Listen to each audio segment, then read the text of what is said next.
when lives are on the line. Are there any obvious injuries? These men and women will risk theirs. The lad who was driving got blood coming out of his face. To save yours. RTC truck. They deal with the most serious injuries. The patient is described as bleeding heavily. Directly below his ear. There's a lot of blood there. The most critical illnesses. The reports of a male who's in cardiac arrest, and without any action, the patient will die. The two Yorkshire Air Ambulances cover Britain's biggest county. He's fallen 30 foot from the roof. Oh, yeah. He's got a big cut to his head. 5 million people rely on them All right, sorry, sweetheart. to deliver cutting-edge emergency medicine We're just going to go to sleep. He's not looking particularly good. at high speed. If you can activate your major hemorrhage protocol. Every day brings high stakes, My name's Chris, I'm one of the docs. Where can I go and where can't I go? high risks, 9-9's patient has been extricated now. Our patient's still entrapped in the second vehicle. and high drama. You're going to need an operation. No.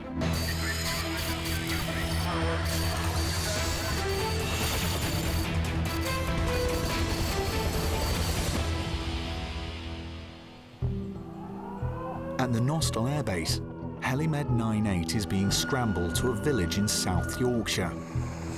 Let's go. Let's go. That's a secure. Break. Happy? Let's go. In the village of Brearley, CCTV cameras are capturing a trail of destruction left in the wake of a stolen lorry. Dr. Chris will lead the team. So, being tasked to an incident near Barnsley area of a heavy goods vehicle that's apparently crashed into a house. There's a report of some fatalities, so it sounds like a potentially devastating incident. Yeah, just a quick update. There's 4 patients. One is reported as Kilo 1. There's one patient described having serious injuries at the side of the lorry. One patient stuck between the front of the lorry and the house. Kilo 1 means a patient has been confirmed dead. Below, there's a scene of devastation. You can see an ambulance, I can see a fire engine. Oh, there's a house there. Lorry to a house here. Pilot Elaine is touching down at a crime scene. Just keep an eye on this wall for me on this side. Dr. Chris and paramedic Pete are joining medics dealing with 3 casualties. So what have we got here then? Hello? Who's in charge, guys? So what we've got one person trapped in this lorry here. Yeah. Obviously unstable structure there. If we can just get an assessment from you guys, you can act the turn quickly. He needs to come out. The gable end of the house could collapse at any moment. The truck was stolen. Regardless of what we think's happened, our duty is to look after him. The priority is look after the patient, and then everything else can be sorted out afterwards. Hello? My name's Chris, I'm one of the docs. Where can I go and where can't I go? Yeah. That's ready to come down. Okay. Their patient is a man responsible for the death of an innocent pedestrian. Trapped in the passenger seat. He's got the weight of the wall on him from the waist up, waist down. Is he alert? He's alert. He's talking. He's in a lot of pain. He wants to come out. Okay. But until we get technical rescue, and we're stuck. We're absolutely stuck. So, is your colleague in there? I presume I can't get in that cab, really, can I? Listen, that's coming. Every second that's coming. That's fine, mate. That's fine. There's no way you can raj him out? Should we climb up? I don't want anybody going anywhere near that. Phil! Has he got any chest injury? How's his breathing? Not too bad. Okay. It's too risky to move the patient, and Dr. Chris has only a second-hand assessment from a firefighter to go on. This vehicle's lost control coming down here. It's hit 2 parked cars, a pedestrian who's unfortunately died, and then ended up in this house. So the police are currently trying to piece together what's gone on, but our priority is not really what's happened, but making sure he's all right. Paramedic Kit is gathering colleagues busy treating the other victims. The man trapped in the cab may require resuscitation when he's released. Can I take that crew and just get them down there to give us a hand with the guy in the lorry? Is that all right? Because this guy looks quite stable. Yeah. So I might be able to get some Entonox in there for him. Yep. Okay. It isn't ideal because he's got a chest injury, but there's not a lot of alternative. Pain-killing gas will be given to the patient, but there's a new, more urgent problem. I think the gas and electric smack where the lorry's gone into. Right. If the lorry's hot engine ignites the gas, there could be a devastating explosion. It's time for Chris to reassess an already fraught situation. He's briefing the ambulance officer in charge. There's been some concerns about gas and electricity coming up this part here. Intention is for P2 patient to go by land now, and then we're going to concentrate on the P1 patient when the building's been secured. The driver of a car caught up in the carnage seems to have escaped with minor injuries, but he's off for a checkup in hospital. Medic 1, medic 2. Go ahead. Yeah, the road's clear, so patient 2 is going to be on his way shortly. Roger that. Chris is concerned the man in the lorry could go into cardiac arrest when he's finally freed. Quite worried about potential for crush injuries to those legs, and also that when that's released you could have some problems with his heart as the blood returns to those limbs.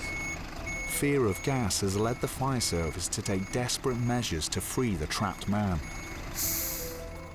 I'm going to stand back for this, I think. A fire engine will drag the truck free using a cable. Yeah. They're going to pull it out. That's all. They're hoping that's all just going to drop down rather than drop away. Yeah. This is a highly risky operation. What's the ETA for dragging this out? Next couple of minutes. And the building's going to collapse as they do that. Okay. It's too unsafe. The patient and a firefighter are at risk from falling masonry. They've literally got the tender hooked up to the vehicle and they're going to be dragging it out now.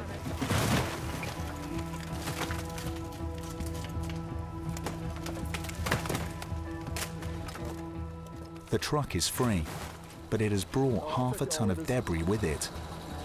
You could just about see his head from the other side. Right. The man and the firefighter must be freed quickly. A medic has joined them in the cab. He just needs a bit of space creation. We'll assess him here. Can I have a very quick look at this guy? Yeah. Is that all right? At last, Chris can reach the man. He's saying he's pinned by his left leg only, so down to this side. Yeah. Right, hey matey, my name's Chris, I'm one of the doctors. How are we getting on? Have a quick look at your legs, mate. Both of them are pinned. Where does it hurt most? It's crushing my legs. It's getting heavier. It's getting heavier. Yeah, chuck us a cannula, guys. Chris knows the man's heart could stop when the pressure is released. He must be able to get drugs into him if this happens. How long do you think he's going to be trapped for? 4 minutes. Yeah, if you get everything out, we're getting basically a kit dump here, ready to get everything when he comes out. The man was one of 4 who stole the lorry and used it to commit petty crimes. We fly to Northern or LGI, Chris. If he's stable when he comes out, we'll take him by air. Yeah. If he's unstable, he'll go by road. To Northern Gen? Yeah. To Northern Gen, yeah. He is not a cooperative patient.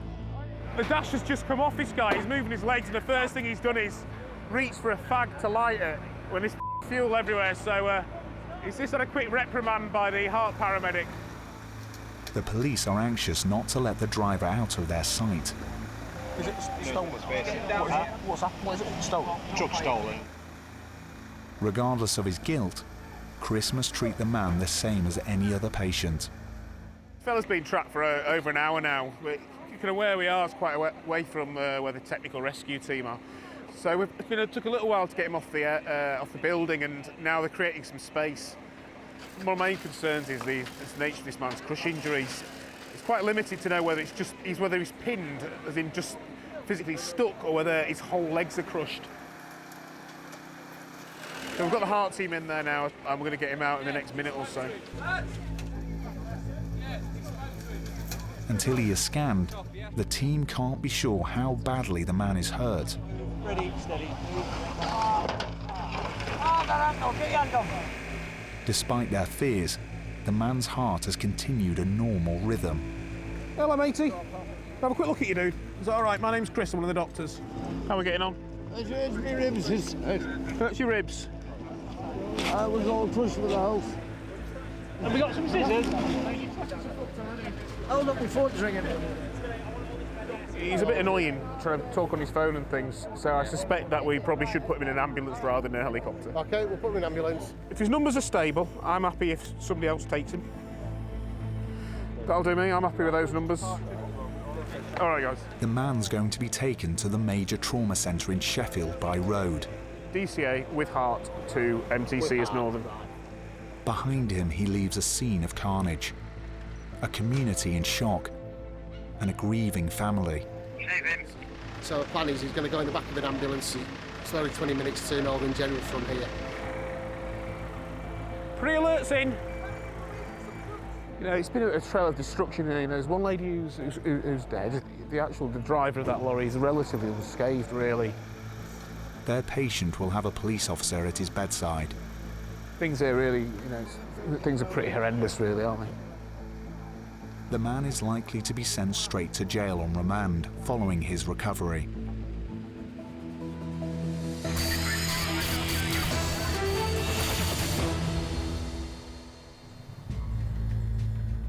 It's a quiet afternoon at Air Ambulance HQ, but that's about to change. RTC. One's unconscious. Paramedics Pete and Matt, with Dr. Steve, are on the case. Pilot Gary already has Helimed 99 turning and burning, ready to fly north. Auto trim, engaged crew. The crash has happened on one of the busiest roads in North Yorkshire. RTC on the main A19. I think you said A19. There's nothing on right at that junction where it splits off. 4 patients, 3 cars involved. That's all we've got. The 999 caller is still on the line, and updates are coming into the onboard computer system. 1 patient walking wounded, 1 elderly female, hip and lower leg injury still trapped.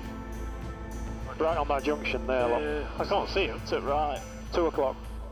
Up, follow the tree line. Got him now, yeah. Oh, there's a car down this ditch as well, look. Yeah, they're everywhere, aren't they? Oh, yeah. There's a car in each side, ditch either side, isn't there? Yeah. Where do you want to go? It's a fast stretch of road. Pete, you happy with road? Yeah. Gary's landing on the carriageway. Tail round, yeah, that's centre on the line. It's a scene of devastation. With vehicles in both directions involved, the combined impact speed could have been 120 miles an hour. The paramedic in charge used to fly on the chopper. 3 vehicles, there's 2 down there, elderly. There's a crew dealing with them.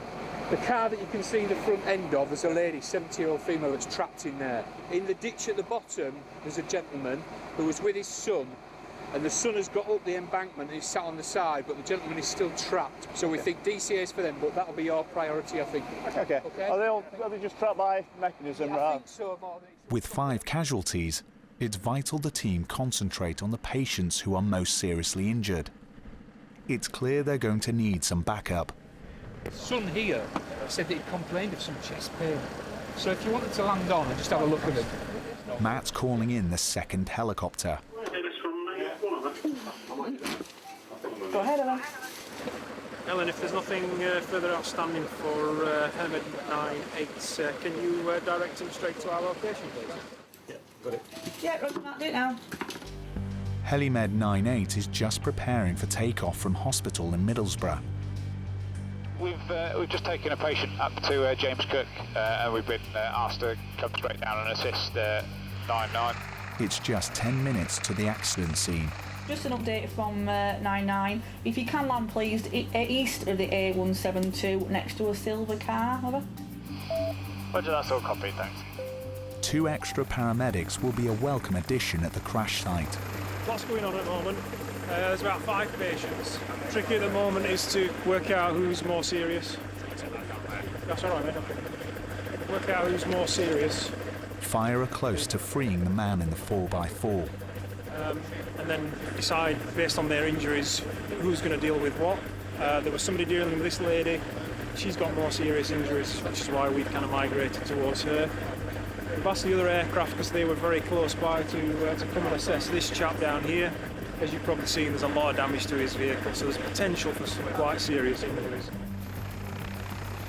Helimed 98 will land next to the SUV. So, silver car.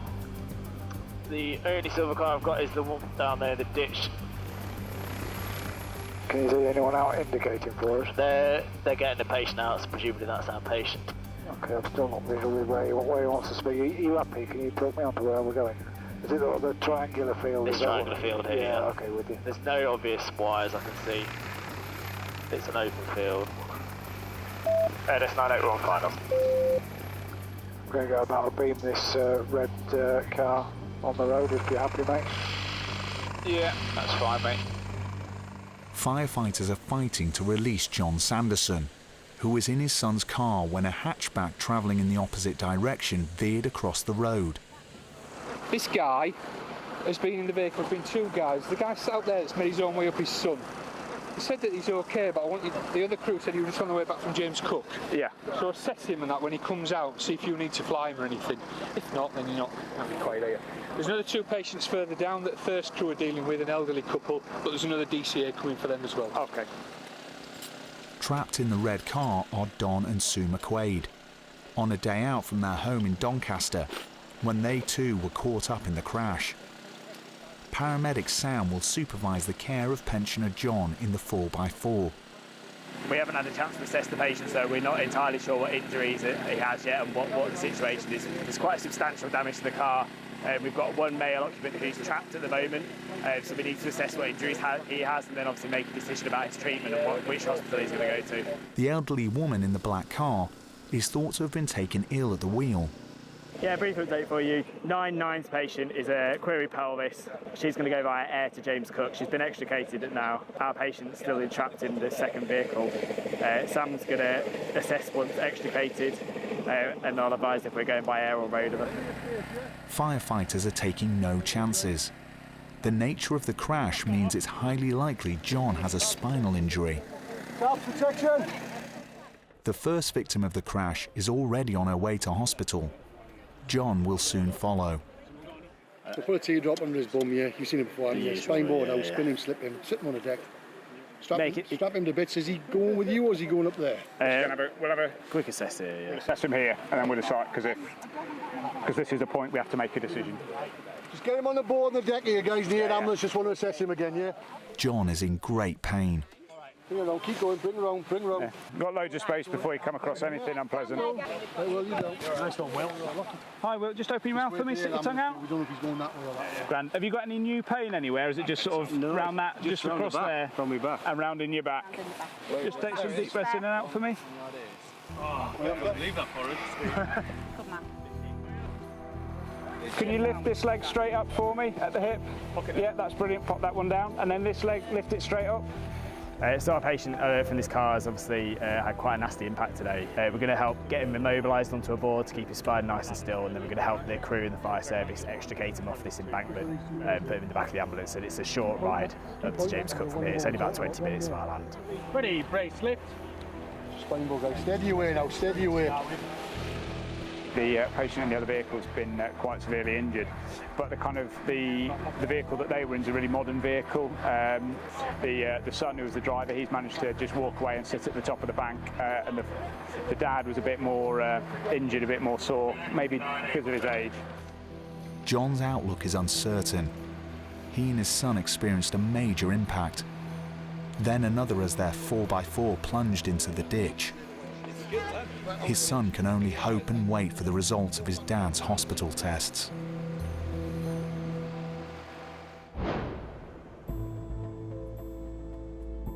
It's time for tea at Air Ambulance HQ. But there'll be no soup for the helicopter crew. Yeah, it's Al on the air desk. I understand you've asked for air support on this RTC? Yeah, Roger, Motorcyclist burst his car. He's complaining of headache, he's got some confusion as he's got query pelvis, we've got left humerus, left wrist and right wrist fractures of it. Yeah, what's his GCS? Got GCS of 15 of it. Yeah, Roger, I'll get Topcliffe up to you. It's a familiar story for the crew of Helimed 98 at the North Yorkshire Air Base. What's the actual job? The crew request RTC motorcycle versus car. Paramedics Sam and Sammy are on the case. Confirm those two fly. Tail's going around. Top of the tower, helimed 98 Alpha, lifting and departing front to the north top. We've had a request from a land DCA group requested for us to come and assist with a job which is a motorcyclist versus a car RTC. It's been a really nice warm day today, so it's one of the first days everyone's been out on their bikes, out in the countryside enjoying the weather, so we're obviously expecting more of this over the weekend. The B1257 is one of Yorkshire's most dangerous roads, especially for bikers. Everyone likes to whiz up the valley from Middlesbrough to Helmsley, and this is a sort of feeder road for all the motorcyclists coming from Middlesbrough, congregate at Stokesley, and then do the mad dash into Helmsley. Sammy and Sam are heading out to back up a ground crew treating the biker. Hi. Hi, mate. Ground paramedics have been working hard to stabilise rider Charlie Rooney. What's the story then, Nikki? It's basically been a head-on RTC, about 50 mile an hour that's been going. Charlie here doesn't know what speed he's been doing, they've gone head-on. Okay. He can't remember what happened, although he can answer questions like what his date of birth is and where he lives and all that sort of thing. His symptoms point to a severe head injury. The team have reason to worry.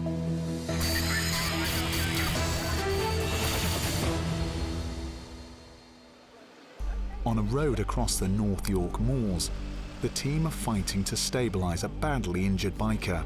He's complaining principally of his right shoulder, his right wrist, his left humerus. He's not complaining of any pain in his back at all. He had a back protector on and all the kit, all the gear. Charlie was on a ride out from his home in nearby Middlesbrough. Other motorists saw what happened. As we came to roundabout where we are now, he overtook and I think he wobbled a little bit and went straight into the front of the car. Just flew over the other side of the road and ended up where he is now, you know, and then we ended up having to send for police and ambulance and such. He flew 20 feet through the air. The likelihood of a serious injury is very high.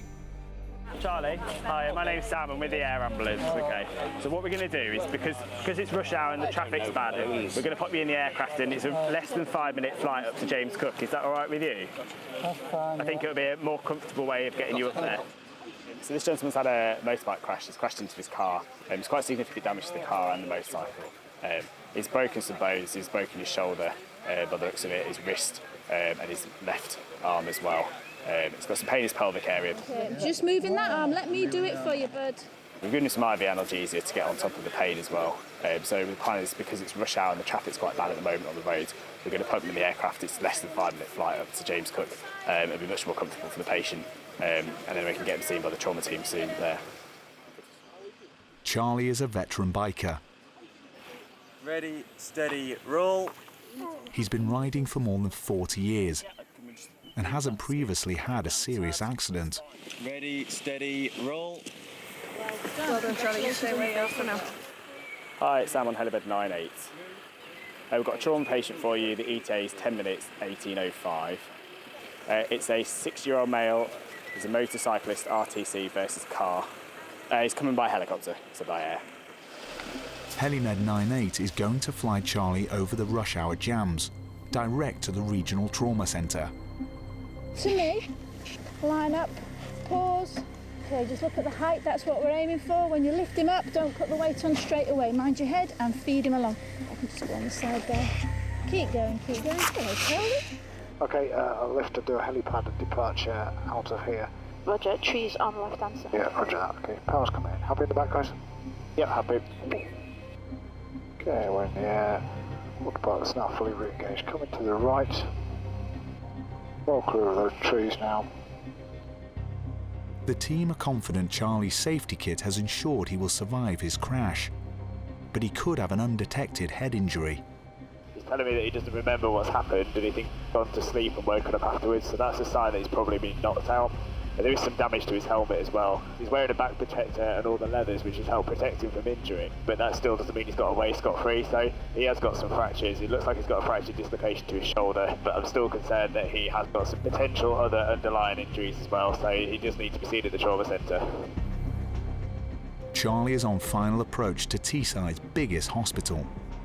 Starting a left-hand turn. Winds are light down here. Windsocks indicating it will be a wind from the right, but not particularly strong. In the next hour, doctors will discover the full extent of Charlie's injuries. From 9-8 London, James Cook. His apparent confusion is alarming. Okay, we're just going to slide forward 6 inches on the yellow bit first, just to make sure everything's clear. Yep, still supporting that arm. Fabulous. There you go. Well done, Charlie. And his age will mean his recovery takes longer than many younger bikers.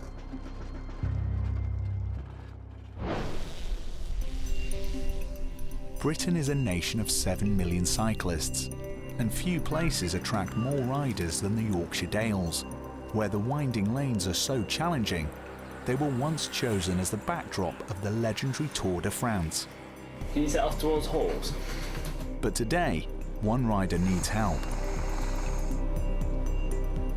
Off the ground with about 75%. Pilot Jeff is heading for Wensleydale, with paramedics Tyrone and Al and Dr. Paul. We're going to a cyclist that's either fallen off his push bike or been knocked off his push bike with a head injury. The main indication really will be somebody with a reduced consciousness level. If you've got bleeding within inside the brain, you might have an increased blood pressure. So they're the two things that we'll look for. Element 98 Ellis. Go ahead, Sam. Patient is a pedal cyclist with a head injury. He's been described as delirious, but the callers, I can hear there's quite a lot of noise and agitation in the background of that.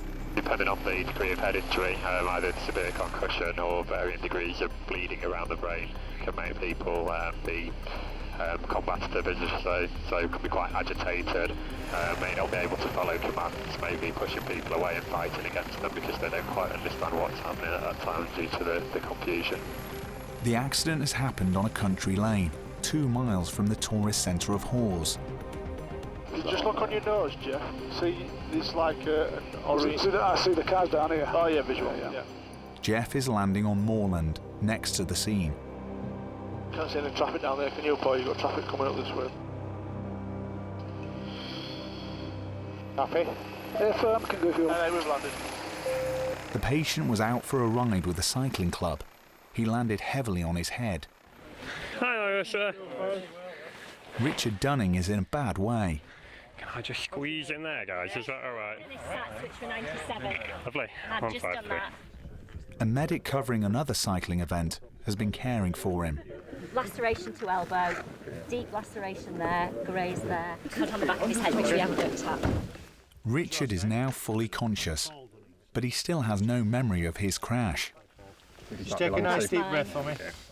I was a little bit in front, but I think a couple of bikes touched or something, and Richard ended up coming off his bike into the side of the road, unfortunately. And we're very fortunate. There's an organised cycle going on today, so there was a first aider immediately on hand, so that's been good. And then the air ambulance, the excitement of seeing the air ambulance turn up, which has landed in the field just literally just opposite, and that was here pretty quickly as well. So yeah, we couldn't have asked for more help, really. Yeah, lovely. And the other one. His friends are trying to keep Richard's spirits up. I've spoken to Tracy. She says somebody will do anything to get in an air ambulance. Yeah. Just tell Jeff not to do any aerobatics on the way in. Oh, go on. It's becoming clear Richard's condition is improving rapidly. Had all the usual protective gear on, so had a helmet on. That's probably made a big difference in his case. So he has still got a head injury, but it would have been significantly worse without a helmet. So a little bit confused initially, according to his friends that were with him, but now he seems to be fully conscious again, which is reassuring from our point of view. We'll take him to hospital still just to get him checked over, observation for a few hours to make sure nothing develops from his head injury point of view, but at the minute I'm not overly concerned about him. Richard's off to A&E for a full examination. Take care, Rich. See you later. His helmet may have saved his life today. So I'm not a cyclist myself, but especially kind of Yorkshire Dales are fairly hilly. As you can see here, he's a little bit of a hill that he's come down, and they can reach speeds 30, 40, 50 miles an hour sometimes, and especially when they're in cycle clubs, they can be going pretty fast. So although often when people hear that people fell off a bike, some people may think, well, that won't cause much of an injury, but not only are they going fast, there's stone walls all around us, so actually we come to some cyclists that have fallen off that are quite badly injured. They're flying their patient to Harrogate. Dr. Paul will monitor Richard's condition throughout the flight, but he's optimistic. He can't fully remember exactly what happened perfectly well, but at the moment, I don't think he's likely to have any significant bleeding around the brain. In the next hour, scans and x-rays will determine if Richard has had a lucky escape, or whether he does have a more serious head injury.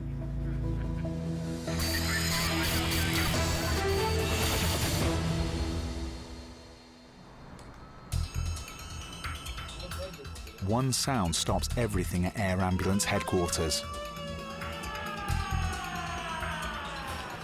From siren to the sky should take the team less than 2 minutes. VMS, fairly well balanced, 101 on the NR. Radios and lights, lights just to make it, and a call as we lift. Helimed 99 is carrying Dr. Jez to a familiar destination. We're going to a motocross circuit where a 12-year-old has come off their bike and sounds like he has quite a nasty lower leg fracture. His legs reported as being quite angulated. This kid's going to need some very strong pain relief. So we'll get there, see what he's like, get his pain under control and try and get his leg a bit straighter and work out where he's going to go from there. The team's been here many times before. That is the exact same corner that we went to last time. They're touching down on a man-made track near Doncaster, where riders compete over jumps. Accidents are very common. London.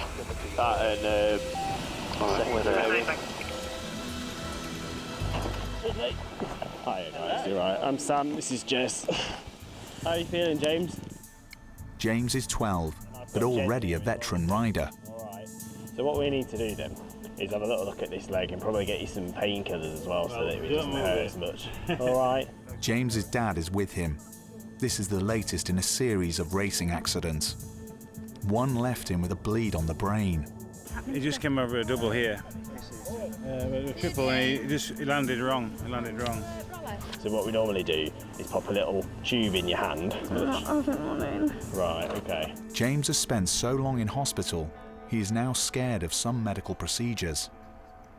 But Dr. Jez has an alternative treatment. So this young man's broken his leg. He's a bit needle phobic, doesn't want us to put a cannula in, so we're just going to give him a bit of a drug called fentanyl in his nose, which works as well as in a vein. But James is still nervous. Right, James, I've got this funny thing for you to sniff. All right, so we'll put a little bit in this one. Big sniff. Sniff up, good lad. It's now clear James has a badly broken leg. It could be restricting blood flow to his foot. You keep taking that gas for us, that's it. We just cut this off. Dr. Jez still wants to give him pain-killing drugs intravenously. Listen, fella, when we move you from here, even with that drug we're giving you, it's still going to be sore. So you're going to be much better off if we can just pop a little cannula in. I think with kids, they're scared, they know what's going on. It's not the first time he's come off, it's not the first time he's been in hospital, so he likes to know what's going on. And yeah, it's about just kind of trying to distract them and make it a bit more bearable for them. But he has more bad news for James. Right, we're just going to pop your leg in a box splint, okay, fella? Will it hurt? A little bit. What does it feel like? I don't know, I've never had it done. And then you're going to need an operation. No. You are, mate, I'm afraid. I need an operation. I know you do, love. I'm sorry. Yeah. You need to give up riding your bike then.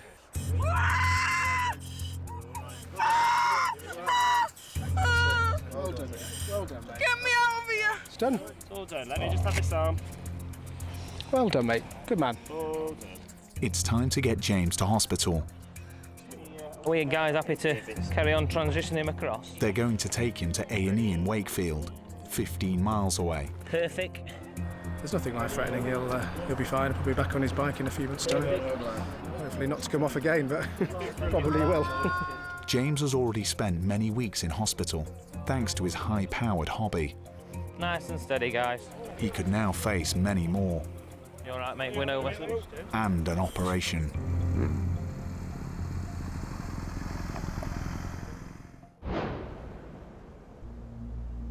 In the wilds of North Yorkshire, mountain rescue volunteers are lifesavers, often reaching visitors in trouble before the full-time emergency services. Obviously there's a bit of dodgy ground around, so he won't be able to drag himself very far. And nowhere does local knowledge count more than in the 8,000 acres of Dolby Forest. Hello, Cyclist speaking. Got a job. Is it the Dolby Forest? Right. Today, the crew of Helimed 98 is heading out to back them up. Pilot Harry and paramedics Kit and Ant will be on scene in 10 minutes. Everyone happy? Happy. Happy. Okay, 101. All looking good inside. Very little wind, but if there is any, it's on the nose. Their route takes them through the busy skies of the Vale of York. We've got 2 contacts now. 1 500 feet on the nose. That could be Felix Kirk, actually. That way. Yeah. A collision avoidance system called TCAS is helping Harry avoid several gliders and light aircraft. Right, that was good. Thank goodness for TCAS there, because that was a reasonable collision course we were on. Yeah. The team's been called by mountain rescue medics on duty at a marathon through the woods. A runner's having a suspected heart attack. The doctor on scene has found he's got severe chest pains and severely slow pulse. With where he is, we don't want to take any chances, so we're going to be the quickest way to get him to the cardiac centre in Middlesbrough. Some parts of the forest are 4 miles from a public road. The team are heading for a clearing where a medical tent has been set up. Okay, the grid we've got is coming up. Is it this here? Yeah, it looks like they're marking it out, don't they? Yeah. Mountain rescue volunteers are trained to identify safe landing sites. I'm assuming the ones with red shirts are the ones from the mountain rescue. Okay, let's clear of the trees. I'll clear of that one on the left, am I? Yeah, he's just walking back out of the way. Slope slightly from the left. 250 runners are taking part in the Forest and Moors Marathon. Oh yeah, hello. A doctor has been examining runner Andrew Waite. When he came in, just collapsed on the ground, okay. Coughing. There is some history, which we're not quite sure of, some problems with his heart rate, going very low at times. Andrew had just completed the grueling course. He's super fit and recently finished a 75-mile race. I was there first when he came in, and he sort of directly fell to the floor when he came in the finish, which some runners do, but he just didn't want to get up and felt really dizzy. He was complaining of chest pain. He was just getting worse rather than better and continued to be really dizzy. So as there's a limit of what we can do out here, obviously in this environment, we did call the ambulance service in to get him to hospital to get him further checked out. Andrew's embarrassed by the response to his collapse. It sounds like there's an ambulance just arrived as well. I think they're a bit worried because of where you were. If they were to wait to send the helicopter and you did need to go up to James Cook at Middlesbrough, it can take a long time for us to get here, so that's why they sent us both. All right, but it's nothing to worry about, I don't think. Okay. His condition is a mystery. There's no sign he's having a heart attack. But his wife Julie is concerned. Yeah, he does lots of marathons, half marathons, so he runs for a club, and we didn't expect this. Sort of flushy chest pain, dizzy, sort of near collapse, a little bit pale, side nose, lips, and then gradual recovery over the last 40 minutes. Obviously, if there's anything unusual ECG-wise, we'll fly, and otherwise to Scarborough. Is that reasonable? Yeah, that's what we're kind of thinking on the way up. Local ground paramedics are preparing to wire Andrew up to an ECG machine to monitor his heart rhythm. We're going to have ECG in the ambulance. Yeah. If there's anything untoward on it, we'll fly. Then we'll fly, if not, otherwise we'll go down. Yeah. So it sounds like Andrew's been taken ill towards the finish of this race. And thankfully his symptoms have started to improve, but we just want to make sure that there's no strain on his heart or any heart attack happening. So we're going to do heart tracing and then decide which is the best hospital for him. The forest is almost an hour's drive from a major hospital. Mountain rescue are vital when there's a medical emergency in the woods. I don't think it's anything related to your heart, but to be on the safe side, we're going to do this heart tracing as well, okay? Yeah. Just with you having had this collapse, and then we'll know a bit more. The trace confirms Andrew has not had a heart attack. Still recommend that you go to hospital, but it'd be old-fashioned way. We've done the heart tracing. Heart tracing is normal, so we're just going to go to Scarborough for a checkup. Right. All right. Okay. Which? So they're going in there? Yeah, so he's going in the normal ambulance. Andrew has had problems with low heart rate before. It's hoped hospital doctors will be able to identify the cause. Probably just a muscle strain that's caused the pain, and Andrew's underlying medical condition that's been investigated that's caused him to be dizzy. But we'll know a bit more in a few hours' time. Cardiologists prescribed a pacemaker for Andrew, although the exact cause of his slow heartbeat remains a mystery. Morning. name's Chris, I'm one of the doctors. How are we getting on? The man rescued from the cab of a stolen truck was jailed for 12.5 years after the crash that killed 58-year-old power walker Jacqueline Wildman. 3 other men also received prison time. Her family have called for longer sentences. 9's patient is a query pelvis. Our patient's still entrapped in the second vehicle. All 5 victims of the multiple pile-up on the A19 are recovering, but continue to suffer lasting physical or psychological effects. Laceration to elbow, deep laceration there, graze there. Cyclist Richard needed extensive stitches to deep cuts to his eyes and face after he came off his bike in the Dales. I was quite badly concussed and fractured my skull down here. I used to get dizzy spells which would last for maybe a couple of minutes. He also suffered whiplash, but he's now back in the saddle. Been out maybe 20, 30 times. I'm fine again now, but it was a little bit unnerving the first few times, you know. Just moving that arm, let me do it for you, bud. Biker Charlie has decided to hang up his helmet after 40 years on 2 wheels. He fractured his pelvis and sustained serious arm injuries. I still have no recollection of the actual accident. I just remember coming up behind a car and then waking up in a field, basically. He's now undergoing intensive physio in the hope of regaining full use of his left hand. It could have been a lot worse than it was. I was compos mentis, I was alive. I might have lost some use of one hand. Luckily, it was only temporary. I didn't know that at the time. And at first, I worried whether I would be able to walk again, and that quickly resolved itself. You're going to need an operation. No.